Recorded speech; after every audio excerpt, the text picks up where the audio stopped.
Í þessu myndbandi ætla ég örstutt að sýna ykkur hvernig maður skráir aðfang inn í kerfið. En það er gert hérna það sem heitir safnkostur aðföng. Ef þið sjáu ekki þessa efri stiku hérna, þá þurfið þið að smella hérna efst í hægra horni á línurnar 3 og þá birtist þessi efri stika og þá getið þið smellt á safnkostur aðföng. Svo er það gert hérna með plúsnum neðst ef maður ætlar að skrá inn nýtt aðfang og þá fær maður upp svona lista yfir allar þær mismunandi aðfangategundir sem er hægt að skrá í kerfið. Eins og ég sjáu þá er nú búið að bæta inn náttúruminjum.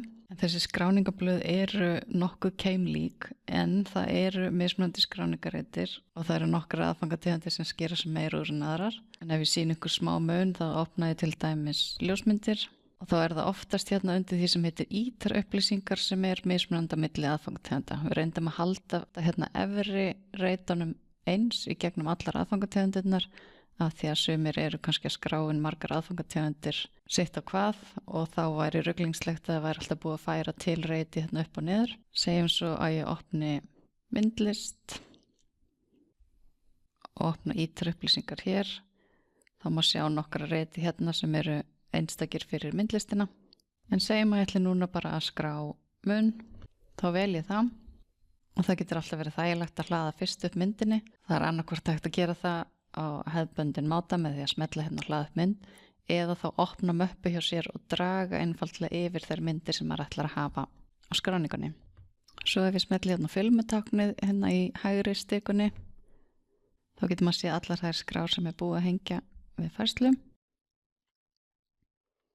En núna ætla ég að draga yfir úr möppunni minni, það er mynd sem ég ætla að hlaða upp.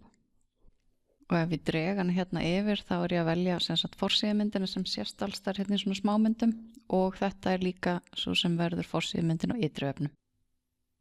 Hér er hægt að hlaða inn alls kyns skjölum og því stjórnað inn rafræn skjöl. Ef maður smellir á myndina hér að þá er því stjórnað hvort að þessi einstaka ljósmynd eða skjala ég að birtast í ytri vefnum. Svo ef ég smelli á myndina hérna þá get ég skoða hana stóra og ég get zoomað inn og út. Hér uppi eigið það sjá sjálfgefið ykkar safn sem þið eru stillt inn á.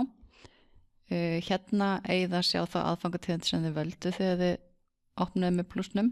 Allir reitirnir hérna efst eru svona grunnatriði og það er svona sirka þessi reitir sem sjást hérna í grunnupplýsingunum sem er þeir sem sjást líka á ytri vefnum ef maður velur að birta aðföngin. Þetta er aldrei svipað í eldri sarpi að maður smellir alltaf hérna á plúsana ef maður ætlar að skrá inn upplýsinga í reitina. Gerist ekkert ef ég íti hér nema ef það væri komnar upplýsingar í þessa reiti þá myndi það opnast í stærra vjúi. Þannig ef ég smelli hérna til dæmis á plúsin og ætla til dæmis að velja inn hver átti þennan grip eða hver bjó hann til eða slíkt. Þá vel ég fyrst hlutverkið og svo skrifa ég nafni hérna og þá er hann að sækja í nafnaskrána. Við sjáum að það er svona lítið stækkunagler hér og það þýðir hann að leita í öðru módul í kerfinu.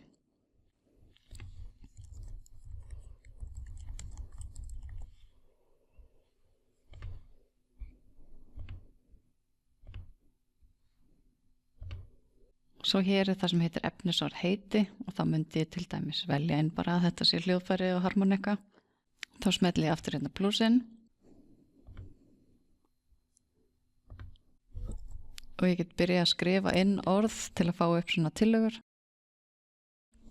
Og segjum að mér langi að setja inn fleiri efnisorð og þá þarf ég ekki að íta OK og loka öllu og íta aftur á plúsinn, heldur þá get ég íta á plúsinn hér. Og þá er ég að velja annað efnisorð án þess að þurfa að opna og loka aftur.